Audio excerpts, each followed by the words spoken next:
অনেকেই আছেন যে এসবিআই ব্যাংকের ইওনো অ্যাপস এখনও ব্যবহার করতে পারছেন না। আর এসবিআই ব্যাংকের ইওনো অ্যাপস ব্যবহার করার জন্য আপনি আপনার নিয়ারেস্ট ব্রাঞ্চেও গেছেন, কিন্তু সেখানে দেখা যাচ্ছে আপনাকে কোনোভাবে সাহায্য করা হচ্ছে না। এখন আপনি ঘরে বসেই এসবিআই ব্যাংকের ইওনো অ্যাপস আপনার মোবাইলে ব্যবহার করতে পারবেন। আজকে ভিডিওতে আমি মোবাইলের মাধ্যমে দেখিয়ে দিলাম কিভাবে আপনি অ্যাপসটি ব্যবহার করবেন, তাই অতি অবশ্যই ভিডিওটিকে শেষ পর্যন্ত দেখুন।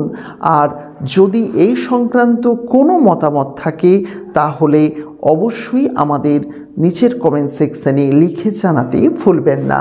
তবে চলুন দেখে নেওয়া যাক এসবিআই ব্যাংকের ইওনো অ্যাপস আপনি কিভাবে আপনার ফোনে অন করবেন।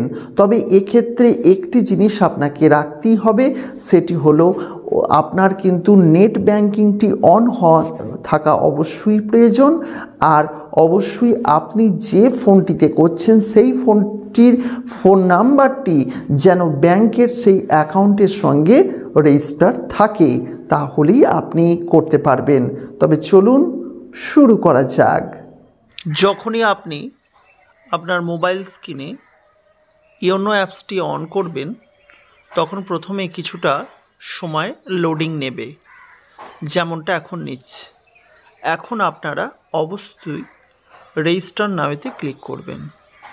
আপনার যে ফোন নাম্বারটি দিয়ে ব্যাংক অ্যাকাউন্ট অ্যাড করা আছে সেই ফোন নাম্বারটি সিলেক্ট করবেন। আমার ফোনেতে একটি আছে, তাই এটা দিয়ে আমি সিলেক্ট করলাম। এখন এই ফোন নাম্বারে SMS যাওয়ার ফেসিলিটি থাকতে হবে। এই ফোন নাম্বারে অলরেডি এই ফোন নাম্বার থেকে একটি SMS যাবে ব্যাংকে এবং তারপর সেখান থেকে OTP আসবে।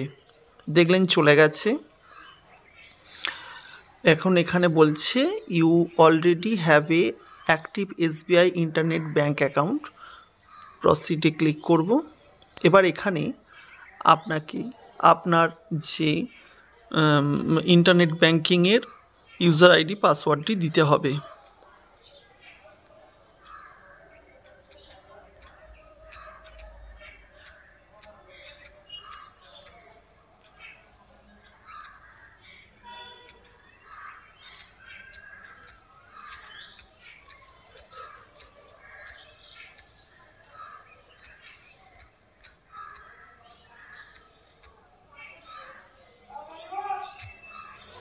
আমি দেওয়ার পর সাবমিট বাটনে ক্লিক করব।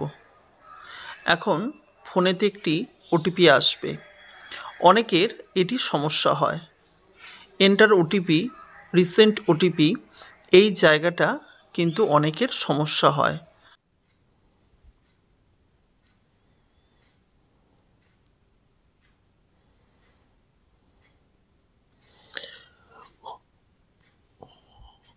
OTP চলে এলে তারপর আমরা এই জিনিসটি করছি, এরপরে নেক্সট করতে হবে।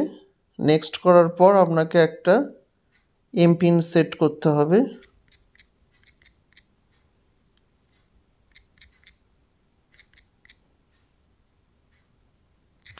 আমি এমপিন দিয়ে দিয়েছি এবং নেক্সট করেছি। কনগ্রাচুলেশন, ইউ হ্যাভ সাকসেসফুল, এবং এখানে একটা মেসেজও চলে এসেছে। ওকে করব। দেখুন আমার কিন্তু অ্যাকাউন্ট অন হয়ে গেছে। তাই এইভাবে আপনারা কিন্তু অ্যাকাউন্ট অন করতে পারেন। ধন্যবাদ।